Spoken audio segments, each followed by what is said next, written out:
Я ехал по старой дороге в тот самый день, когда небо казалось сплошной пластиной холодного свинца, снег падал так плотно, будто время замедлило свой ход. Ранние утренние часы были пустыми.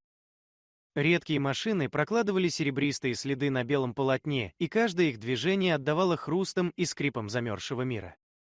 До этого утра я годами избегал этого маршрута, слишком много болезненных воспоминаний связывало дорогу с теми днями, когда я возил жену на бесконечное обследование и слушал ее тихий, угасающий голос. Но сейчас, под давлением зимней пустоты и безмолвной грусти, я поддался необъяснимому порыву и свернул на старый тракт. Возможно, это была попытка встретиться с прошлым лицом к лицу, а может, глухой инстинкт, хранивший в себе осколки того, кем я был прежде. Ветер гнал по лобовому стеклу снежную пыль, фары дробили ее на мириады искр, превращая мир в бесконечную белую пустыню. На мгновение мне захотелось развернуться, сбежать назад, в свое привычное одиночество. Но в ту самую секунду сквозь гул метели прорвался звук, тонкий, почти неуловимый писк, больше похожий на жалобный стон. Он пронзил морозный воздух, заставив меня резко ударить по тормозам возле старого фонарного столба. Там, прямо в сугробе, на ржавой короткой цепи лежала небольшая кошка. Ее шерсть, когда-то густая и блестящая, теперь висела жалкими колтунами, сквозь которые проступали острые ребра. Задняя лапа была неестественно вывернута, а на боку темнела засохшая полоса крови, видимо, след от удара или укуса. Рядом с ней, в промокшей картонной коробке, копошились 3 крошечных живых комка котята, прижавшиеся друг к другу в отчаянной попытке сохранить последнее тепло. Их носы уже посинели от лютой стужи, а тельца почти не двигались. Кошка смотрела на меня своими огромными янтарными глазами, в которых смешались такая безграничная мольба и смертельный страх, что лезвие старых воспоминаний вновь полоснуло меня по сердцу. Точно так же на меня смотрела жена в свои последние часы. Это была не просто просьба о спасении животного, это был зов, обращенный лично ко мне. Мимо изредка проходили люди. Кто-то равнодушно отворачивался, кто-то мимоходом доставал телефон, чтобы сделать кадр, и шел дальше. Мир казался ледяным и бессердечным. И я понял, что не смогу уехать. Я опустился на колени прямо в сугроб. Мороз моментально обжег пальцы, но руки действовали на удивление четко. Цепь глубоко вросла в шею кошки, и каждый раз, когда я с трудом разжимал ржавые звенья, этот скрежет эхом отзывался в гробовой тишине утра. Кошка лишь тихо вздрагивала, но не делала попыток укусить, ее силы были на исходе, а доверие незнакомцу оставалось последним шансом. В багажнике я отыскал пушистый шерстяной шарф жены, вещь, которую я так и не решился выбросить. Он все еще хранил едва уловимый родной аромат.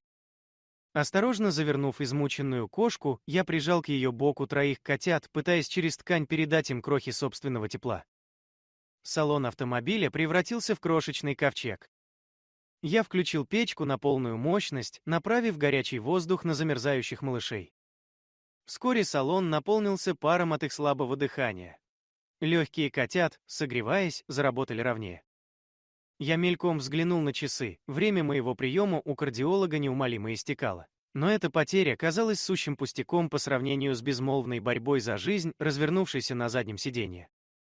Дорога до ветеринарной клиники оказалась настоящим испытанием. Машину заносило на гололеде, колеса рыскали по колее.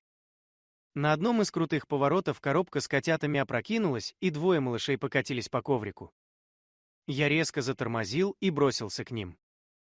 Один из котят не двигался, его маленькое тельце казалось твердым и холодным, как кусок льда. Забыв обо всем, я принялся неистово растирать его, согревал своим дыханием и молился, неумело, отчаянно. Когда малыш внезапно издал хриплый, слабый писк, для меня это прозвучало как колокольный звон, возвещающий победу над смертью. В лечебнице нас встретили быстро. Доктор Белов, пожилой ветеринар с седыми висками и мудрым взглядом, без лишних слов забрал животных. Оставшись в пустом коридоре ожидания, я сидел на жесткой скамье, вдыхая въевшийся в ладони запах шерсти и лекарств. В этом запахе странным образом переплелись моя былая утрата и внезапно вспыхнувшая надежда. Ночь в клинике тянулась бесконечно. Белый люминесцентный свет и монотонное тиканье часов давили на сознание. Из процедурного кабинета изредка выходил доктор Белов и делился новостями. У кошки диагностировали сложный перелом лапы, сильнейшее истощение и глубокую рану на боку, а у одного из котят пульс балансировал на критической отметке. Эта клиника казалась мне крошечным островком милосердия в бескрайнем океане человеческого равнодушия. Чтобы заглушить тревогу, я тихо разговаривал с ними через полуоткрытую дверь. Я рассказывал кошке о своей покойной жене, о том, как счастливо мы когда-то жили, как весной обустраивали веранду и сажали цветы. Эти слова были нужны мне самому, они лечили мою заскорузлую от горя душу. К полуночи случилось маленькое чудо, пульс самого слабого котенка стабилизировался. Малыши начали уверенно дышать и инстинктивно тыкаться носами в поисках материнского тепла. Утро встретило нас первыми лучами робкого солнца. Котята уже вовсю лакали питательную смесь из шприца, а их исхудавшая мать, хоть и была смертельно измучена, ласково вылизывала своих детенышей.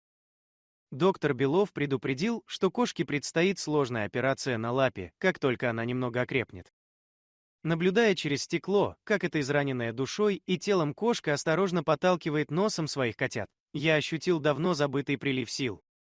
Когда медсестра протянула мне чашку горячего кофе, я понял, что впервые за долгое время чувствую себя по-настоящему живым и нужным. Следующие дни превратились в круговорот забот: уколы, перевязки, кормление малышей по часам. Доктор Белов как-то заметил: иногда все, что нужно для спасения жизни, это просто кто-то, кто не уйдет в самый трудный момент. Эта фраза глубоко запала мне в душу. Кошка, которой я дал имя Мия, постепенно оттаивала. Когда я подходил к ее вольеру, она уже слабо, но искренне терлась головой о мою руку, позволяя гладить себя и тихо мурлыкая в ответ. Спустя неделю операция была успешно завершена. Очаг инфекции удалили, лапу зафиксировали спицами. Доктор Белов, устало улыбнувшись, пожал мне руку: вы подарили ей шанс.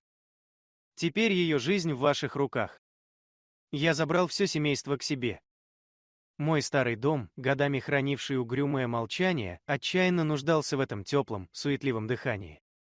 У камина я соорудил просторное гнездо из старых теплых одеял. Котята, получившие имена Рыжик, Снежок и Уголек, быстро освоились на новом месте. Их веселое попискивание, возня и топот крошечных лап полностью разрушили гнетущую тишину комнат. Мия оказалась невероятно умной и благодарной кошкой. Несмотря на тяжелую повязку, она бдительно следила за порядком, преданно ходила за мной по пятам и подолгу сидела у моих ног, положив голову мне на колени и мерно урча. Мои ночи теперь были подчинены строгому графику кормлений и смены повязок, но эта усталость приносила несказанную радость. Я продолжал разговаривать с ними обо всем на свете и, видя, как Мия, понимающе щурится и замирает, вслушиваясь в мой голос, я окончательно осознал: мой затянувшийся траур подошел к концу. Конечно, случались и кризисные моменты. Как-то ночью в камине дотла прогорели дрова, и один из котят сильно переохладился. Проснувшись от предчувствия беды, я обнаружил его обмякшим и холодным. В панике я прижал малыша к груди, растирал его шерсть остатками того самого памятного шарфа и согревал своим дыханием, боясь снова пережить ужас невосполнимой потери. Мия металась рядом, тихо скуля и подталкивая меня носом. Когда котенок наконец глубоко вздохнул и тоненько запищал, мы с кошкой одновременно выдохнули. Этот случай сплотил нас еще сильнее. С той памятной зимней метели незаметно пролетел целый год. Наш дом преобразился до неузнаваемости. Мия полностью восстановилась. Она все еще немного прихрамывала на заднюю лапу в сырую погоду, но это ничуть не мешало ей по-котячьи радоваться жизни и грациозно прыгать по подоконникам. Малыши выросли в крупных, крепких и невероятно озорных котов. Теперь веранда постоянно содрогалась от их веселых игр, мурлыканья и погонь за солнечными зайчиками. Недавно мы возили Мию на плановый осмотр к доктору Белову. Старый врач долго осматривал ее, а затем с доброй улыбкой произнес: невероятное исцеление. Вы совершили настоящее чудо. Знаете, доктор, тихо ответил я, это еще большой вопрос: кто из нас кого спас на той заснеженной дороге? На обратном пути я специально остановился у того самого фонарного столба. Сейчас стояло теплое лето, вокруг зеленела густая трава, пели птицы, и ничто не напоминало о том страшном, ледяном утре. Но память о нем навсегда осталась в моем сердце как главный урок сострадания. Если бы в тот день я поддался страху и проехал мимо, 4 живые души навеки сгинули бы в сибирском сугробе, а я бы так и остался доживать свой век в добровольном заточении былого горя. Один поворот руля, один шаг в метель изменили абсолютно все. Мое истерзанное сердце воскресло не благодаря таблеткам, а благодаря простому человеческому поступку в ответной любви преданных животных. Сейчас я сижу на веранде с чашкой горячего чая и смотрю, как 3 подросших кота кувыркаются в сочной траве, охотясь на стрекоз. Мия лежит рядом, положив голову мне на ладонь, и ее мерное, глубокое урчание бьется в унисон с моим сердцем. Чудо заключается не в магии, а в нашем ежеминутном выборе остаться и помочь, когда можно просто пройти мимо. Если эта история отозвалась в вашей душе, оставьте в памяти всего одно короткое слово «надежда». Пусть оно станет маленьким напоминанием о том, что даже в самый лютый мороз человеческое тепло способно растопить любой лед и подарить новую жизнь.